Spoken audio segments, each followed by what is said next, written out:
Thank you, everybody, for joining us back here at Nubeva's channel. We're sitting here once again with Randy, and we have several topics to dive into, as well as answering some questions that you guys had dropped on the YouTube channel. Randy, how are you doing? And are you ready to get into it?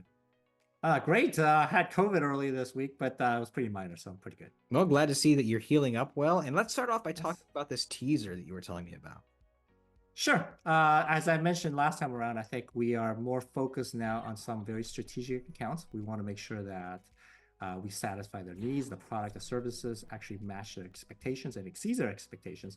And at the same time, I also mentioned that we're investing significantly on AI to be able to make sure that their installations, their support, their ongoing, if they get the unfortunate event of getting hit by a ransomware, that the automation, the AI helps them support the entire interaction automatically, as opposed to requiring executives from our end to actually be on the call and handle that. Okay? So I guess one of the things that we are working on right now, and so knock on wood, and we're trying to close this. It's one of the largest top 10 global financial companies in the world, and this is a global deployment that we're going after. So this is potentially one of the largest, if not the largest, company we have ever tried to close. And so we're going through the installations and the motions of it. It's looking good, and I'm hoping that we are able to close that and announce that soon. Now, in the positive event that we do close it, I think whether we can announce their names or not, I think I would say on a percentage standpoint, we are more likely to close it than not at this point. And then on the likelihood that we can announce their names, we're much more on the extremely unlikely to be announced their name rather than just announce it. But I think I think in everybody's dictionary, this is a top 10 global financial institution, if not one of the top three. So. Yeah, I mean, and that's wonderful news either way. Obviously, there's lots of reasons why, for strategic reasons, companies might not want their name put out there for this. But people are probably going to be very glad to hear this news, Randy, for sure. And you had talked a bit about those work processes you're doing with the AI, and we had talked the last time we communicated that obviously when people are hit by ransomware, it's all hands on deck and they're focused on it. Can you reiterate again how AI helps you serve these people better? Absolutely. I think at the end of the day, what we realized last year is if one account got hit by a ransomware, I think we're pretty good at being able to service that, obviously. If three accounts started getting hit at the same time, we started feeling feeling the weight of it. If 10 accounts got hit at the same time on a weekend, I mean, that was clearly something we cannot satisfy. Okay. So for example, one of the things that we are working on from a feature standpoint is when a account got hit, one of the questions that becomes is, hey, or was your software still running? Is it still running? Did you get what you needed? Which is to answer the question, yes, we are running and we can recover everything. But at the same time, people start asking, hey, were you in the loop of knowing that something was happening, the threat actors coming in? And as you know, we don't try to prevent the event, right? This is something that's very unique about us. We are there to recover things after the fact, not to prevent something from happening.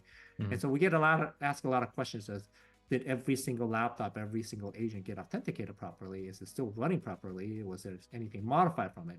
And so one of the features we're adding into it is a very common enterprise feature, which is every single one of our agents are now going to be protected using an electric curve certificate with very high encryption. So not only are we are handling the decryption of the ransomware, but at the same time, all our communication was always using military-grade encryption between the agent and all the services in the backend, which exist inside the customer's domain.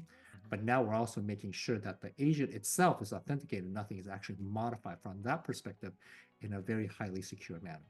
And so every single agent now, we're not just sending out certificates. Every single agent now will have its own certificate.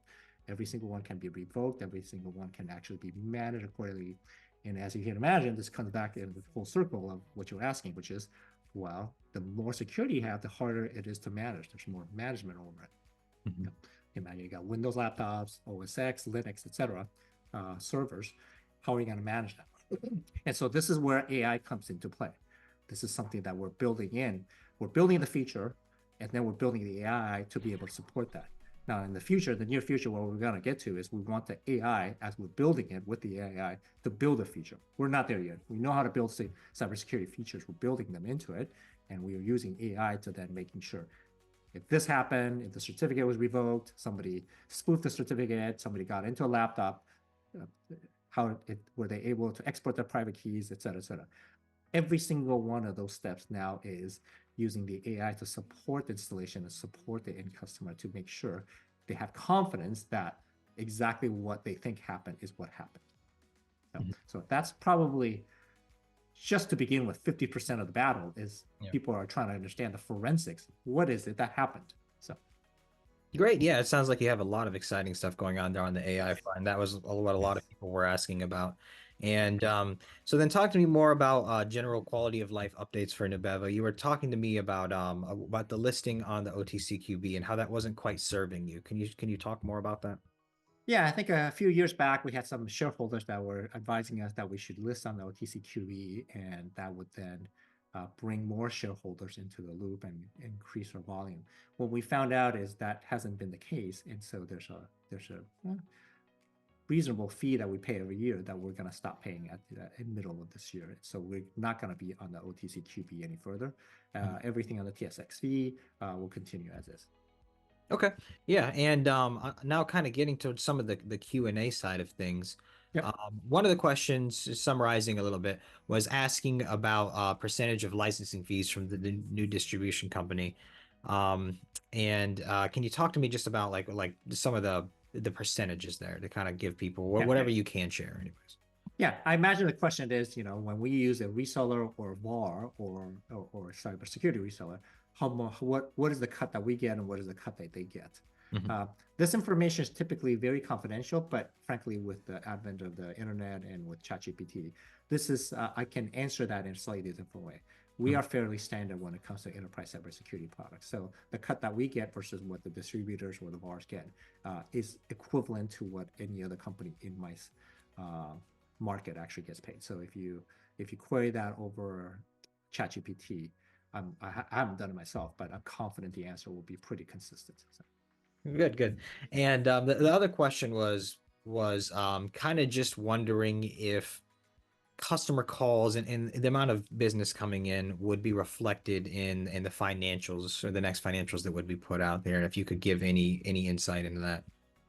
Yeah, so right now I mentioned my focus or our focus is on strategic accounts, lighthouse accounts that we can go out and say, here in this vertical, we close this account, and then we can go market to other accounts in that vertical to tell them you need a reference. We have very happy CISOs that would love to talk to you and tell you how great our product is.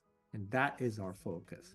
Now, whether that would affect the financials or not, certainly we have calls that came in, especially during the medical emergencies on ransomware. We did get a lot of calls that we did not take, not because we didn't want to take them, but we simply couldn't satisfy and feel we could make them 100% successful simply because we didn't have the tools to make it successful. And so to answer your question is directly, the focus, the priority is closing and making very strategic accounts very happy. Whether that affects the financials or not, that is, given that it's not the focus, I can't answer that from a confidence standpoint.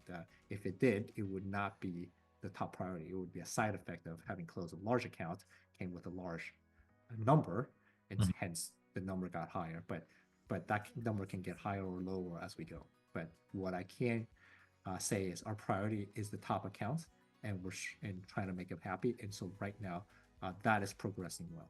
Yeah. So I look forward to being able to, hopefully, knock on wood, announce some of the wins from that perspective. But that's our priority.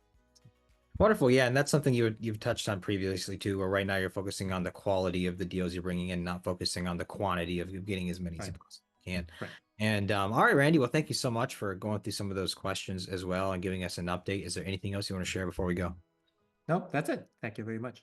Perfect. Thank you for your time. Everyone, thank you for watching. Stay tuned for more coming soon. Randy, have a wonderful day.